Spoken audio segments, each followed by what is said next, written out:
مقامات تاجیکستان میگویند ازدواج‌های قبل از 18 سالگی سبب افزایش طلاق و جدایی در کشور شده است.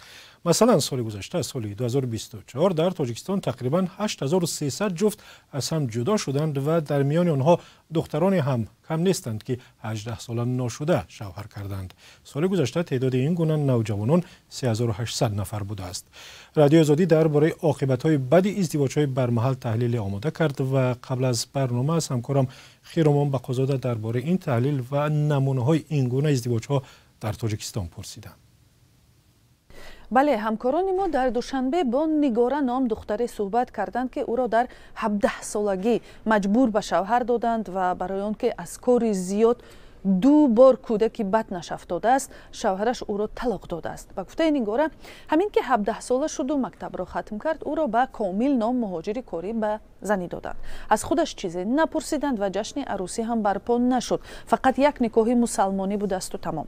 نگاره نقل کرده است که از سحر بر وقت حولی میرفت، گاو میدوشید، نان و خوراک میپخت، هر روز حال همین، جامه‌شویی، ظرفشویی، خوراکپزی و هزار کاری دیگر. به قول نگاره وقتی حامله دار شد، همسرش به روسیه رفت و از کار زیاد و وزنین 2 بار طفلی بدنش افتاد. بعد این خویشاوندان شوهرش او را طعنه و ملامت کردند که تولد کردن نمیتواند و زیر فشار آنها شوهرش او را طلاق داده است و نگاره به خانه پدر برگشت است، به خانه‌ای که به قول خودش او را آنجا کسی انتظار نبود.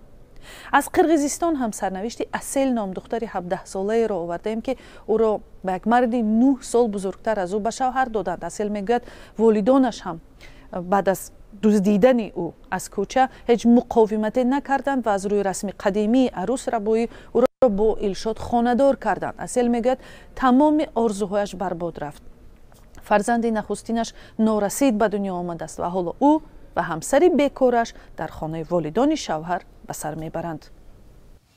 همکارم خیرمان بقازاده درباره ازدواج‌های برمحل در تاجیکستان صحبت میکرد. گزارش مفصل را در این باره میتوانید در وبسایت ما در نشانی azadi.org بخوانید.